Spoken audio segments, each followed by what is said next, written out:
박근혜 대통령이 증세 없다 뭐 이렇게 얘기하니까 정의당에서 이렇게 우리를 불러주시잖아요.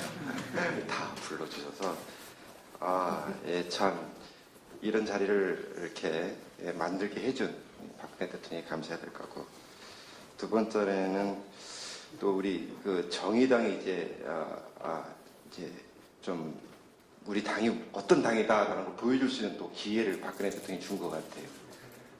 뭐 그 양반 저렇게 얘기하는 거야 뭐 그렇게 얘기할 수 있는 건데 굉장히 좋은 기회인 것 같아요. 저는 국민들의 입장에서는 우리 정의당 우리 진보 진영이 좀 뭔가 지금 규합도 안 되고 좀 여러 가지 좀 흩어져 있고 근데 또 중심축이 없지 않습니까? 이때 이렇게 딱 이 부분으로 딱 치고 나가면 굉장히 좋겠다라는 그런 기회를 준 것 같아서 말씀드립니다. 저는 사실 생각을 많이 못 하고 왔습니다. 생각을 많이 못 하고 와가지고 이 부분에 대해서는 이제 앞으로도 더 생각을 해봐야 될 거라고 생각을 합니다. 근데 얼핏 이렇게 늦게 복지를 우리가 얘기를 하는데 돈 없이 세금 이렇게 돈을 어떻게 만들지는 모르겠습니다만 돈 없이 복지하겠다 이거는 저는 새빨간 거짓말이라고 생각을 합니다. 있을 수가 없는 일이죠. 있을 수 없는 얘기를 자꾸 하고 있는 거라 저는 생각이 들어요. 어떻게 절대량이 부족한데 어떻게 복지를 하겠다는 건지, 그 복지 얘기를 하면서 돈 없이 복지하겠다 그러면 저는 저 사람이 제대로 정신이 박힌 사람인가, 도대체 그러면 돈을 어떻게 하겠다는 건가, 뭐 어떤 식으로 뭐 얘기하는 것들은 저는 뭐 여러 가지 뭐 지하 경제를 끌어내고 뭐 여러 가지 얘기하는데 뭐 그건 뭐 전부 다 국민을 기만하는 거다 이렇게 생각을 합니다. 그래서 돈이 있어야 되고요. 절대량이 부족한 돈을 만들어 와야지 그 다음에 나눠줄 거 아닙니까? 실질적으로 제가 이제 장애인 쪽에서 있다 보니까 우리 앞에서도 얘기했지만 저상버스가 돼야 됩니다. 장애인만 타고 다니는 게 아니라 노인 어르신도 타고 다니시고 또 임산부도 유모차도 끌고 들어가고 얼마나 편리합니까? 그리고 그 저상버스 하는 게 현재 버스보다 돈이 많이 추가가 안 됩니다. 그리고 그렇게 해놓으면 우리 사회가 딱 변화된 걸 느낄 수 있지 않습니까? 우리 시내에 모든 버스가 저상버스로 바뀌었다. 이거 굉장히 이렇게 보여줄 수 있는 여러 가지 있는데, 근데 안 하고 있어요. 지금 몇 년째 안 하고 있고, 그러한 부분들 얘기해보면 돈이 없다. 아니, 돈이 얼마 들어가는데? 얼마 안 들어갑니다. 따져보면. 그 다음에, 뭐 장애인 우리 같은 경우, 이제 제가 장애인 쪽에 있으니까 주택 문제. 지금 뭐 전세값도 뭐 하는 난리가 났는데, 주거 문제가 굉장히 심각하고요. 고용이 돼야지 돈을 벌어야지 뭐 세금을 내든가 말든가 할 거 아닙니까? 활동 보조도 안 돼 있고. 여러 가지, 뭐, 보장부도 지금 10년간 하나도 오르지도 않아가지고, 뭐, 보장부 받는 것도 맨날 하질에 저질에 보장부나 받고 있고, 아니면 자기 돈 내가지고 건강보험에다 붙여가지고 받아야 되고. 이런 현실이기 때문에, 이 장애인, 우리가 볼 때는 돈을 쓸 일이 많습니다. 우리한테 써야 될 일이 많은데, 안 됐다는 거죠. 그래서, 그러한 돈을, 이렇게 좀 많이 일단 세금에 대한 부정적 생각이 분명히 있습니다. 자기 돈 걷겠다는데 좋아할 누가 있습니까? 그러니까 세금에 대한 인식전환은 반드시 필요하고요. 근데 그렇게 하기 위해서는 이제 조세 정의를 말씀하셨는데, 조세 정의를 하는데 어떤 분야에 어떻게 쓰겠다라는 것이 같이 나와줘야 될 것 같아요. 그러니까 돈을 이렇게 더 걷어서 정책 제시를 해줘야 되는 거죠. 우리 사대지란 얘기 하셨지만 이런 데 돈을 써야 된다. 그러면 국민들의 인식이 돈을 걷어서 이런 데를 써야 된대. 그러면 내 돈 좀 더 내서 이렇게 쓰겠다는데 빈곤 해결하겠다. 장애인의 저상버스 깔겠다. 이렇게 얘기하면 그 돈 뭐 국민들이 그렇게 저는 크게 안 할 것 같아요. 그러니까 단순하게 돈을 더 걷겠다가 문제가 아니라 그 돈을 거둔 후에 어떻게 쓰겠다라는 것을 같이 얘기함으로써 국민들이 충분히 이 세금에 대한 그 정의에 대해서 좀 납득하고 이해하고 우리가 지지할 수 있지 않을까 이렇게 생각합니다. 감사합니다. 우선 아픈 사람이 치료를 받아야 되는데 치료를 못 받고 무식하면 배워야 되는데 배우지 못하고 또 배가 고프면 먹어야 되는데 먹지 못하고 이런 생활을 계속 해왔고 지금도 그 대부분 이제 노인네들인데 한 달에 한 30만 원 정도를 벌 수 있는 게 희망입니다. 제 화장품을 수집을 해서 그렇게 생활을 하고 있는데 이런 것이 그 대한민국 강남에서 현재 진행형으로 진행되고 있는데 뭐 기초생활보장법 이런 것들이 이제 발효가 되고 함에도 불구하고 아직도 이런 그 사각지대가 굉장히 그 남아 있는 게 굉장히 현실입니다. 그래서 여기 이제 봉주현 그 폐지 수집 노인 복지시민연대에서도 와 계신데요. 보면은 이제 그 폐지 줍는 일들이 이제 저희는 헌옷을 수거를 해서 그것을 이제 수집 판매를 해서 먹고 사는 일들을 하고 있는데 이런 그 어떤 선언적 의미의 뭐 기초생활보장법 이런 게 있음에도 불구하고 그 사각지대가 지금 굉장히 좀 많이 있습니다. 이런 부분에서 이제 정의당에서도 좀 신경을 쓰셔가지고 해주시면 좋겠습니다. 아주 꼼꼼한 부분이긴 한데 예를 들면 이제 그 2012년에 저희들이 강제 철거를 당했는데 서울시에서는 이제 농마공동체 사건 이후로 행정대집행 매뉴얼을 만들어서 그 이전에는 이제 그 주거시설이라 그러면 건축 허가를 받은 이런 부분이었는데 비닐하우스라든가 움막이라든가 판자촌까지 해서 실제 그런 부분에 살고 있는 사람들이 굉장히 많이 있죠. 그리고 행정대집행할 때 뭐 반드시 걸쳐야 하는 예를 들면 그 인권 침해와 관계된 교육을 받아야 되고 재개발할 때 어떻게 그 주거 대책에 관한 부분은 어떻게 할 것인가 이런 걸 했던 것처럼 우리 그 사회복지와 관계에서도 선언적인 어떤 것들은 뭐 있지 그것을 강제할 수 있거나 아주 꼼꼼하게 그 이행을 담보할 수 있는 부분이 없는 것 같습니다. 그런 부분에서 좀 신경을 많이 써주시면 좀 좋겠고요. 그다음에 그 뭐 세금 문제와 관계돼서는 뭐 제가 잘 모릅니다만은 그 간접세 부분에 대해서는 논의가 좀 없는 것 같습니다. 우리 그 농마공동체 한 30명 되는 식구들도 음식점에 뭐 먹기 위해서 음식 부자재를 사든 슈퍼에 가든 뭐 혹은 담배를 뭐 소주를 사든 뭘 하든 그 간접세 부분이 어느 정도 좀 차지하고 있는지 간접세라는 것은 그 누구나 다 그 생활을 하면서 쓰는 것에 대해서 내야 되는 이런 부분들인데 그런 부분에 대해서도 좀 검토가 있어야 되지 않겠나 이런 생각이 듭니다. 누구에게나 간접세는 똑같이 부담을 해야 될 부분이니까요. 그리고 그런 부분 이제 그 기초생활보장법에 대해서는 뭐 제가 언론에서 보도된 거 이상은 보지를 못했습니다. 그런데 이제 의료와 아까 교육, 이제 주거, 먹는 것 이런 기초생활에 대한 부분들이 어떤 가이드라인이 좀 구체적으로 정의당에서도 좀 정해서 예를 들면 한 끼 밥 먹는데 최소한 2,000원은 있어야 되고 주거를 위해서는 뭐 하루 뭐 1인당 뭐 10평방미터의 공간이 필요하고 교육은 뭐 고등학교까지는 어떤 경우든지 해야 되고 안 하면 그걸 강제 이행을 할 수 있도록 그래서 기본적인 교육, 주거, 음식, 의료에 대한 가이드라인을 좀 만들어서 선명성 있게 여기서 의견이 수렴되는 것들을 바탕으로 해서 좀 제시를 하면 좋겠습니다. 복지를 해야 된다고만 이야기하고 뭐 구체적으로 어떤 수준까지 어떻게 해야 될 것인지가 제시된 걸 아직 본 적이 없어요. 그런 부분에서 좀 의견을 수렴을 해서 할 수 있으면 좋겠습니다.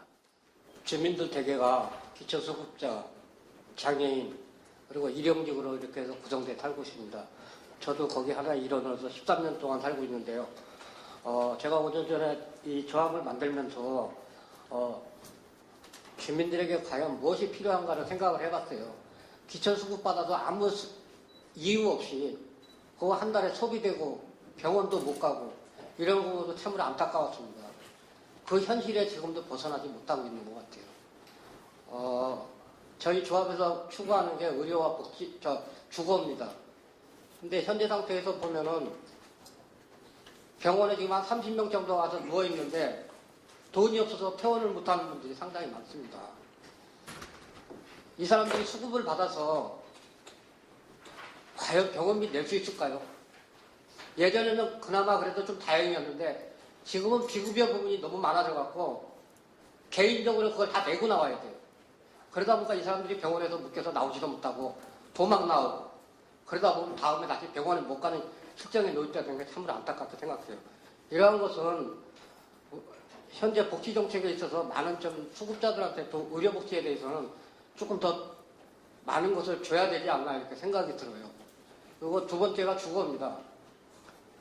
현재 뭐 서울시에서 임대매입주택 사업으로다가 이렇게 하고 있다고 하는데 그건 한계적에 있고 갈 사람은 많고 갑자기 지금 저희 지역에도 저희 사는 옆에 건물 46가구가 하루아침에 쫓겨나게 됐어요. 일할 때 대책이 아무것도 없다는 거예요. 그것이 과연 우리나라의 정책인지 이런 것이 의문이 들고 진짜 없는 사람들이 살면서 좀 갈 때까지라도 편안하게 갈 수 있는 이러한 정책을 좀 만들어줬으면 합니다. 현재 1월 달에도 보면은 주민들이 5분이 돌아가셨어요.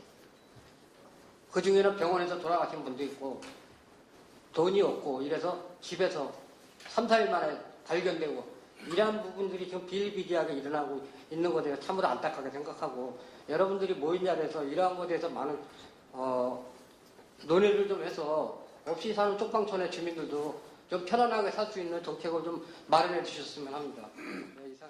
예, 먼저 시간을 조금 더 달라고 부탁을 하고 싶습니다. 예, 너무 하고 싶은 말이 많아요. 예, 겨우 그저 뭐 흔히 말하는 요즘 대학이 됐는데 좀 댕겨봤습니다.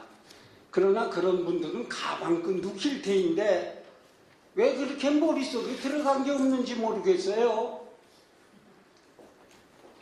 그러고 이거 무슨 이 복지 하는데 아니 복지 예산이 없으면 부친인 박정희 대통령이 체육진흥기금을 만들기 위해서 목적세를 만들지 않았습니까? 그거 배웠으면 아니 그건 뭐 간단하지 뭘 그래요? 한시적으로라도 목적세로 복지세를 만들면 되는 거 아니에요? 그렇다고 해서 서민들에게 거두려는 거 아닙니다. 양주 한 병에 100만 원, 150만 원 이런 거 먹는 사람한테 몇십만 원 더 부과했다고 해서 나라가 망할 겁니까? 이렇게 해서 걷어들이면 되지 않겠느냐 하는 이 늙은이 그냥 생각입니다. 그리고 정치하는 분들은요, 이것이 국민에게 옳다 생각하면 그 자리나 명예나 이런 거 생각지 마시고 좀 빡세게 밀고 나갔으면 좋겠는데 어떻게 참 제가 알기는 여당 의원은 내가 2사람밖에 모르고 야당 의원은 한 30분 압니다. 근데 다 힘들이 없어요. 왜 그렇게 힘이 없는지 모르겠어요. 예, 그러니까 이 복지를 하는데 예산이 없다 하는 것도 다 이게 하기 싫어서 하는 말이에요. 하기 싫어서. 이제 그 다음에는 내가 또 하고 싶은 얘기는요. 참 저 앞에 사회복지 유니온에서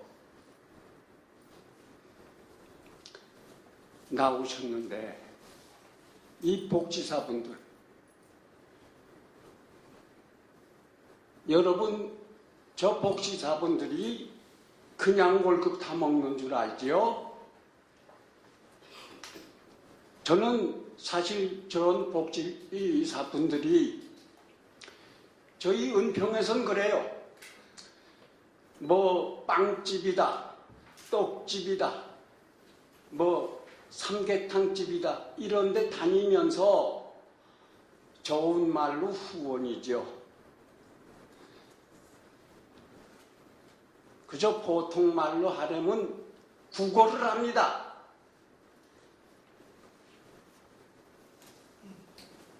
그렇게 해서 얻어다가 우리 늙은이들을 먹여 살 것 같다고 애를 써요. 예, 그런데 정부에서는 일개 동해 말이죠. 저희 녹번동만 해도 독거노인이 약 한 500명이 있습니다. 수급자가 470명이에요. 1000여 명을 복지사 한 사람 보고 담당하라고요? 나는 그래서요, 이 복지 정책을 한 데는 문영평 장관이든가요? 너나 해라 하고 싶어요. 예. 그 복지사분들이 가서 뭐라고 구걸을 하는지 아십니까?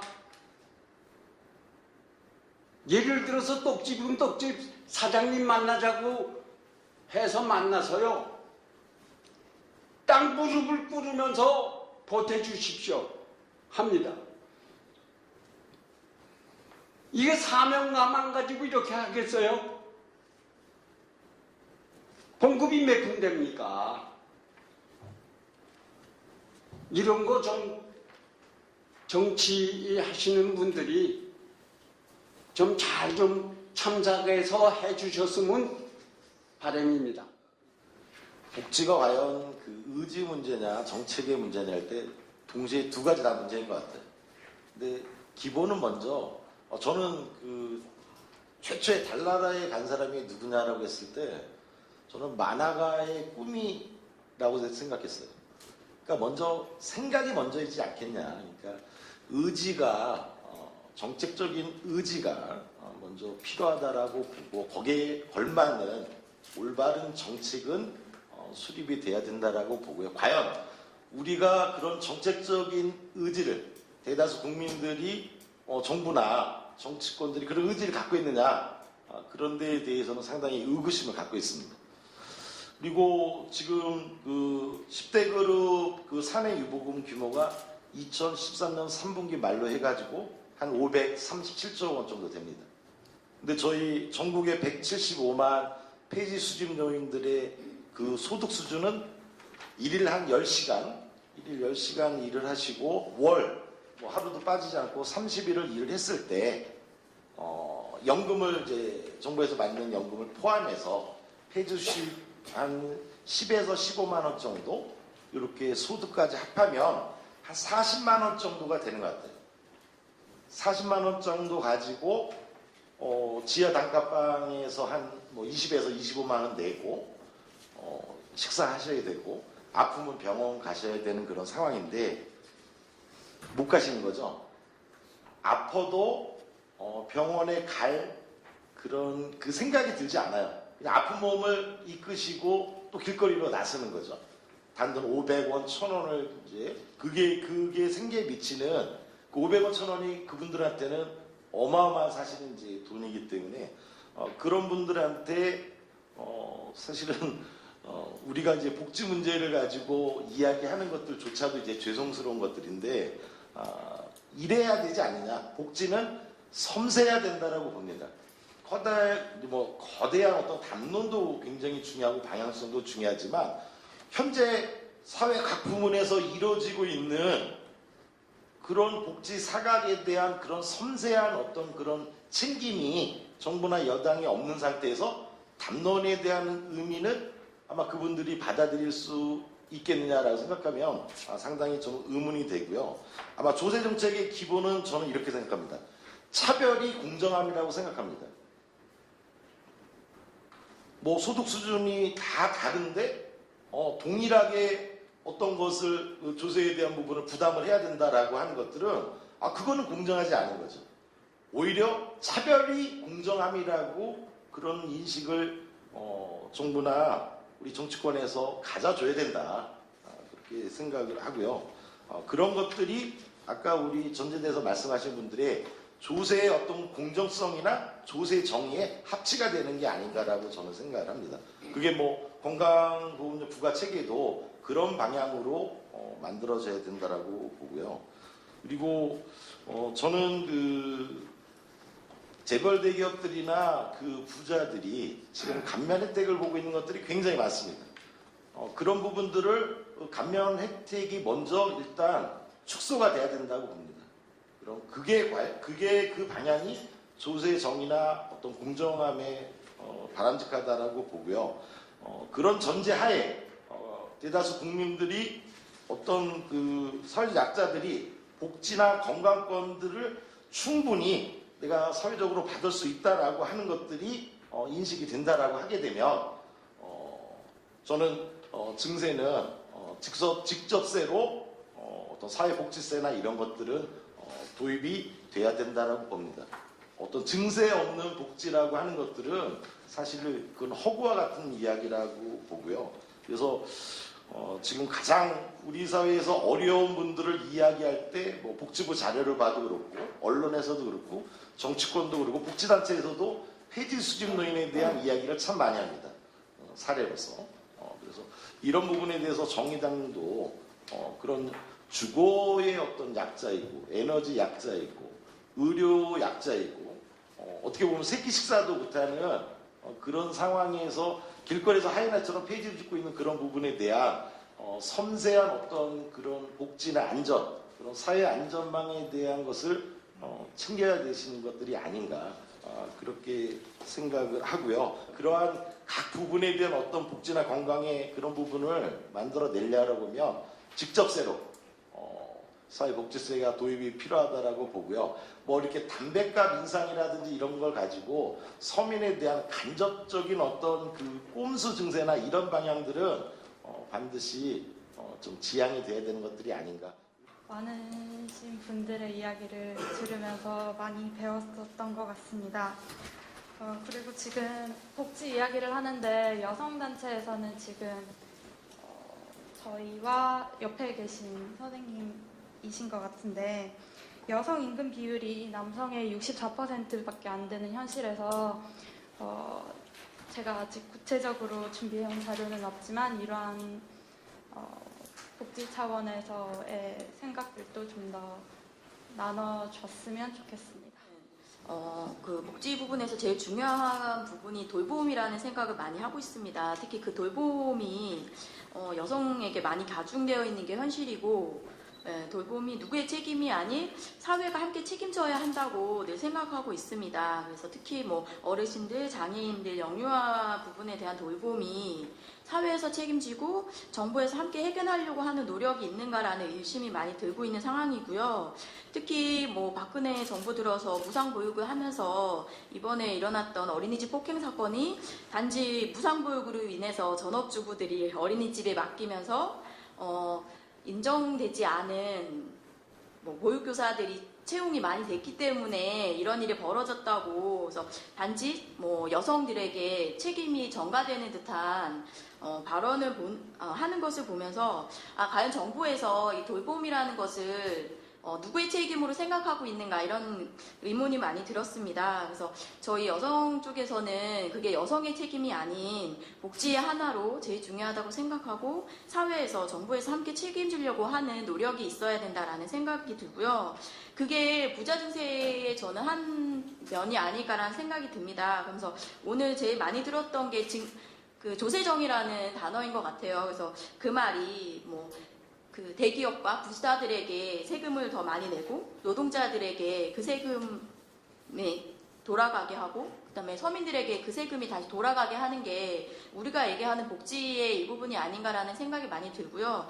그럼으로써 돌봄이 누구에게 가중되어서 일어나는 것이 아니고 사회에서 같이 책임지고 복지가 더 확대되고 그럼으로써 여성들이 뭔가 자기 역할을 할 수 있는 바탕이 되어야 한다고 생각을 하고 있습니다. 그래서 복지가 돌봄의 한 부분이 사회에서 정부에서 책임지는 인식을 확대하는 것에도 좀 역할을 해야 되지 않나라는 생각을 갖고 있습니다. 사회복지세 신설해야 된다 생각하고요. 사회복지세 신설 주장을 진보 정당들 해야 된다 생각하고요. 그런데 이 아까 우리 오근호 박사 굉장히 제가 존경하고 신뢰하는 그런 분인데 이 에너지를 어떻게 만들 거냐에 대해서는 조금 현실적인 그런 판단이 필요하다는 생각. 너무 에너지 필요하기 때문에 그럽니다. 근데 그 방법은 저는 예를 들면 세공제나 담배세를 잘한다라고 해야 되는 방식은 에너지가 안 생긴다 생각합니다. 그 사람들 꼬셔봐야 안 꼬셔지는 사람들입니다. 더더욱 지금 현재 저는 현재 국민을 어떻게 보냐 하면 저들이 이미 자가당착에 빠져있는 저들이 정시 없는 복지 웃자고 한 그 자가당착에 지금 빠져있고 내분이 일어나고 있는 상황이고요. 그 자가당착에 빠져있는데 거기다가 숨통을 틔워주는 방법으로 가는 게 과연 맞는 거냐. 이 모수는 저들이 파탄이 나야 됩니다. 저 논리가. 그 마중물은 사실은 꼼수 정세를 격렬하게 우리가 저항함으로써 그 복지세, 사회복지세 신설이나 누진세 방식에 의한 복지세겠죠. 당연히. 누진세 방식이 강조가 돼야 됩니다. 예. 그래서 조세정의가 강조돼야 되고요. 그 방식으로 갈 때만이 아마 에너지가 생길 수 있는 거 아니냐. 숨통 틔워주는 방식에 대해서는 아니다. 이렇게 생각하는 거고요. 그래서 이 부자 감세를 철회하고 부자 정세를 가고 사회복지세를 신설하고 이렇게 논법이 그래 가야 되는 건데 너무 앞서 나가는 방식이 실제로는 그 수많은 에너지를 불러일으키는 대중적 운동. 저는 그런 오근호 박사님이나 이런 분들이 말하자면 그런 보편정세 주장하는 것에 대해서 반대하지 않습니다. 잘하신다고 생각하고요. 그렇게 하시지만 우리의 대중적 에너지를 모아나가는 메인스트림이라고 합니까?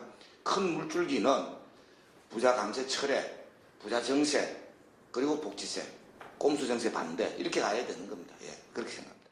일단 오늘 목적이 지금 연말정산 사태로 불거진 이 증세 논쟁 국면에서 우리 시민사회단체들이 어떤 의견을 갖고 계신지를 듣는 게 1차적인 목적이었고 거기에 기초해서 오늘 모이신 시민사회단체들과 또 이 정의당과 함께 할 수 있는 그런 이제 향후의 그 공동의 토론이나 행동에 대해서 이제 논의를 드리고자 한 거였기 때문에 여러 말씀들 듣는 것만으로도 1차적인 목적은 이제 충분히 달성했다는 생각이 들고요. 특히 이제 저희가 잘 모르고 있던 현장의 목소리를 다양하게 들려주셔서 굉장히 감사하다는 말씀을 먼저 드리겠습니다. 이 문제가 사실은 예견되어 있던 문제였습니다. 박근혜 정부가 지난 대통령 선거 시절에 우리가 그동안에 주장해왔던 보편적 복지를 일부 수용한 그런 정책 공약들을 내걸었고 특히 이 정부 들어서서 그것이 완전히 보편적이지는 않지만 무상보육을 대폭 확대한 거나 또 기초연금 제도를 시행한 것은 어떻게 보면 보편적 복지 운동을 해왔던 진영의 승리라고 저는 평가를 할 수 있을 것 같습니다. 근데 문제는 그걸 이제 증세 없이 하겠다. 그러니까 재원에 관한 구체적 계획 없이 하겠다. 여기서 이제 문제가 애초부터 사실은 예견되어 있었던 것이고 이 정부가 인수위 논의를 거쳐서 그 공약도 일부 조정했습니다만 가장 한계가 컸던 점이 복지 재원에 관한 구체적 계획이 그러니까 실현 가능한 계획이 없었다는 겁니다. 공약 가계부를 보면 재원 지출 구조 조정하고 한편으로는 지하 경제 양성화하고 이걸 통해서 이제 복지 재원 마련하겠다 이렇게 큰 계획을 밝혔습니다. 그런데 지난 이제 2년 동안 지하 경제 양성화를 통해서 혹은 지출 구조 조정을 통해서 마련된 복지 재원이 거의 없다시피 합니다. 결국엔 매년 30조 원에 가까운 재정 적자를 발생시키고 또 경제가 안 좋으니까 심지어 세수마저 덜 거쳐가지고 지금 국가 재정이 굉장히 어려운 상황에 놓여 있는 게 사실이고요. 이대로 가면 박근혜 정부 임기 5년 동안 이 재정 적자 폭이 국가 채무 폭이 한 200조 원 이상 늘어날 수밖에 없는 그런 상황입니다. 이런 상황에서 지금 묘하게 그 문제를 비틀어 가지고 이게 마치 과잉복지 때문이다. 이런 식의 얘기가 여당 한편에서는 흘러나오고 있고, 그래서 복지 구조 조정이 필요하다. 이런 그 논의가 나오고 있는데, 실은 이게 과잉복지 때문이 아니라 이 MB 정부 때부터 감세 포퓰리즘으로 인해서 세입 기반이 아주 현저하게 약화되는 것이 아주 근본적인 원인이라고 저희는 보고 있습니다. 그렇기 때문에 애초부터 증세 없는 복지라는 것은 성립 불가능한 얘기를 해온 거고, 지난 2년 동안 그 증세 없는 복지라는 허구 속에 어떻게 보면 국민들을 속이고 가둬놨던 측면이 있는데, 이제 그 한계가 터져나오기 시작한 게 이번 연말정산 사태의 좀 본질이라고 생각하고요. 연말정산 사태에 우리 특히 월급쟁이들이 굉장히 분노했습니다. 울분을 토했는데, 그 분노나 울분의 성격이 당장에 내가 세금이 많이 늘어서냐, 아니면 이 조세 형평성에 대한, 조세 정의에 대한 그런 누적된 불만의 표현이냐. 저는 뭐 두 측면이 다 있을 거라고 생각합니다만, 3월 말이면 연말정산 결과가 이제 최종적으로 완료가 될 텐데요. 아마도 이번 연말정산 개편을 통해서 세금이 늘어나는 사람보다는 세금이 줄어드는 사람이 훨씬 더 많을 겁니다. 제가 비교적 고소득자지 않습니까? 24% 세율을 적용받는 고소득자인데, 제가 그 연말정산 해가지고 어제 결과 나온 걸 봤더니 제 실효세율이 9.9%밖에 안 돼요. 그리고 작년에 비해서 세금이 조금 늘었겠죠. 근데 그게 체감할 수 있을 정도로, 야, 내가 세금이 왜 이렇게 늘었냐? 그거 전혀 아닙니다. 그렇기 때문에 실은 이번 연말정산 개편의 방향은 큰 틀에서 틀리지 않았다. 근데 문제는 어디 있냐면, 담배세 인상에 이어서 연말정산 개편을 통해서 이렇게 월급쟁이들이 분노하는 이유는 지난 수년 동안 감세를 했어요. 재벌 대기업들에 대해서. 그리고 부동산 자산가, 금융 자산가들에 대해서는 충분히 더 거둘 수 있는 세금을 거둘 수 있는 여력이 있음에도 불구하고 굉장한 사실은 이 세금상의 특혜와 편의를 주었던 거죠. 이거 이제 우리 국민들이 다 알고 있습니다. 이런 상황에서 이른바 유리지갑이라고 하는 이 직장인들에 대해서 일정한 과세 강화 조치가 들어가니까 그에 대한 상대적 불만이 폭발하고 조세저항이 발생하고 있는 거다. 저는 그렇게 봅니다. 그런 면에서 조세정의 실현에 대한 그런 어떤 사회적 공감대 내지는 뭐 동력이라면 동력이라고 할 수 있겠죠. 그런 것들은 과거보다 좀 늘어난 게 사실인데, 근데 문제는 여기서 그 정치권 논의를 포함해서 어디로 갈 거냐, 다양한 사실은 그 선택지 내지는 갈림길에 우리가 놓여 있는 게 아닌가 이렇게 생각합니다. 여당은 증세 없는 복지는 허구다 이런 얘기를 지금 여당 의원들 중에도 간간히 하는 사람들이 있지만, 대체적으로는 복지 구조 조정이거나 아니면 현재의 복지를 유지한 채로 아마 일부 증세, 그조차도 자신들의 지지 기반인 뭐 재벌 대기업 부자들에게 큰 부담이 가지 않는 그런 어떤 증세, 이걸 선택할 가능성이 굉장히 높다고 생각을 합니다. 새정치민주연합에서는 이번 연말정산 관련해서 새정치민주연합의 대응이 저는 좀 불만족스럽습니다. 특히 세금 폭탄론이라는 어떻게 보면 보수의 담론을 야당이 제시했다는 점에서 이건 나중에 족쇄가 되거나 부메랑이 될 그런 가능성이 굉장히 크다. 그런 점이 좀 우려스럽고요. 새정치민주연합의 지금 그 방안은 부자감세 철회입니다. 그래서 법인세 최고세율 22%로 내린 거, 그 과표 500억 원 이상에 대해서는 다시 25%로 올리자. 그렇게 되면 한 연간 4, 5조 원 정도 마련된다. 그리고 플러스 알파로 일부 이제 자본이득이나 부동산 소득에 대해서 과세 강화를 하자는데, 그건 구체적 방안이 지금 없는 걸로 보여지고 있고요. 저희 정의당에서는 그보다 훨씬 더 과감한 증세를 주장하고 있습니다. 부자감세 철회는 물론이고, 더 나아가서 종합부동산세, 또 이 주식 양도소득세, 자본이득세라고 하는 이걸 포함한 그 이른바 이제 슈퍼리치들에 대한 증세를 요구하고 있고, 그리고 제가 대표 발의를 했는데 보편 증세까지를 일부 포함한 사회복지세 도입을 통해서 이 세금에 대한 국민의 신뢰성을 높이는 동시에 실질적인 재원 마련을 하자, 이런 방안을 갖고 있고요. 근데 이제 저희가 느끼는 약간의 저희 주장에 있어서의 뭐랄까 좀 허전한 점은 이런 게 있습니다. 아까 이제 우리 어떤 분들께서 말씀하셨는데, 그럼 어떤 복지를 어떤 수준까지 할 거냐. 이게 이제 동시에 얘기가 돼야 된다. 우리 김대성 대표님도 말씀을 하셨는데요. 지난 수년 동안 우리 보편복지 진영에서 주장해왔던 바들이 거의 제도화됐습니다. 흔히 산무일반이라고 얘기하죠. 무상급식, 무상의료, 무상의료는 아직 아닙니다만, 또 무상보육, 거기다 반값 등록금. 반값 등록금이나 무상의료는 아직 부족한 점이 있습니다만, 다른 두 개의 영역에 있어서는 복지가 많이 확대되는 것이 사실입니다. 우리가 충분히 만족할 만한 수준은 아니지만, 그러면 이 다음에 어떤 복지로 갈 것인가? 우리가 원하는 복지국가의 그 상과 또 구체적인 복지의 수준과 그 복지 수준을 만드는 그런 프로그램이 뭔가 이런 거에 대해서 이제는 좀 동시에 얘기하지 않을까 이 생각이 있고요. 또 하나는 지금 1차 노동시장에 그러니까 이 분배 영역에서 아까 이제 박성훈 대표님이 임금 문제를 말씀을 하셨는데 불평등이 굉장히 심해졌고 앞으로 더 심해질 그런 위험성이 굉장히 높습니다. 이 복지만 가지고 얘기를 할 수가 없고 또 세금만 가지고 얘기를 할 수가 없고 복지 세금과 동시에 이 노동시장의 문제 혹은 뭐 경제 이걸 전체적으로 종합해서 얘기를 해야 되는데 물론 뭐 지금 어떤 정치 세력도 또 어떤 전문가도 그걸 다 종합한 어떤 정답을 내놓기는 굉장히 어렵고 어쩌면은 그 증세 문제를 통해서 내지는 복지 확대 문제를 통해서 혹은 노동시장의 문제를 통해서 지금 우리가 직면하고 있는 이런 한계를 돌파함으로써 새로운 이렇게 논의의 장이 열릴 수 있는 그런 가능성이 있다고 봅니다만 어쨌든 책임 있는 정치 세력으로서 정당으로서 그런 문제를 동시에 고민하지 않을 수 없다 이런 생각을 하고 있고요. 분명한 것은 현재의 이 분기점 갈림길이 복지의 축소 내지는 정체로 귀결되지는 않게 만들어야 된다. 그런 취지에서 오늘 저희가 이런 자리를 제안을 드렸고 좀 구체적 제안을 드리고 싶은 것은 지금 이제 저희 스스로도 저희가 이제 허전하다고 말씀드렸는데 그런 문제를 포함해서 우리 보편복지 진영이 지금까지 대한민국이 뭐 점진적으로 복지국가로 이행하고 있다고 저는 생각하고 있는데요.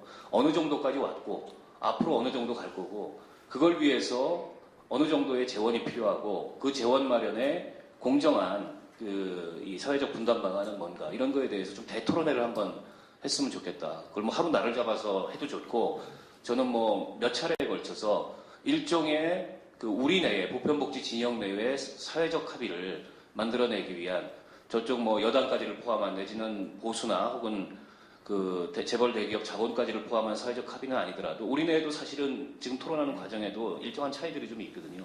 그런 차이들을 좀 최소화하고 그리고 그 최소화된 조건에서 우리가 합의할 수 있는 부분들을 합의해서 그걸 가지고 사실은 내년 총선 2017년 대선에 뭔가 지금 선별복지와 보편복지에서 보편복지가 부분적 승리를 거뒀듯이 또 한 번의 승리로 나갈 수 있는 그런 디딤돌 그런 어떤 계기를 좀 만들 필요가 있다 이런 생각이 들고요. 저희가 아직 구체적 계획을 만들어서 지금 제안을 드리지 못하고 오늘 첫 자리이기 때문에 다만 앞으로 뭐 한두 차례 이런 논의를 통해서 올 상반기 내에 그런 대토론의 자리를 한번 마련했으면 좋겠다. 이게 중요한 이유가 뭐냐면 지금 국회 내에서 조세재정개혁특위 이런 얘기가 나오고 있습니다. 혹은 박근혜 대통령이 얘기했던 무슨 국민 대타협기구 그게 저는 부분적으로라도 약간 변형된 형태로라도 만들어질 가능성이 굉장히 높다 이렇게 생각하거든요. 근데 만들어지게 되면 거기에는 뭐 기업도 들어올 거고 또 뭐 정부도 참여할 거고 노동계 참여할 거고 시민사회도 참여할 거고 다양한 구성을 통해서 참여할 텐데 그때 뭔가 의미 있는 진전을 이루기 위해서라도 그동안에 이 복지 확대를 위해서 조세적인 실현을 위해서 힘을 모아왔던 이 세력들 내부에서 일정한 수준의 그런 합의와 또 공동의 목소리 이런 것들이 필요하지 않을까 해서 이런 제안을 드리고요. 오늘 자리 이후에 뭐 저희가 조금 더 구체적으로 이런 계획들을 진전시킬 수 있는 그런 어떤 자리를 또 한번 제안을 드리겠습니다. 근데 아무튼 큰 틀에서는 반드시 올해 내에 이 사회적인 어떤 이 논의를 물꼬를 확 터야 되고 그 물꼬를 트기 위해서 디딤돌을 놓는 의미의 그런 공동의 계획들을 진행을 했으면 좋겠다 이런 제안을 드리고 싶습니다. 네.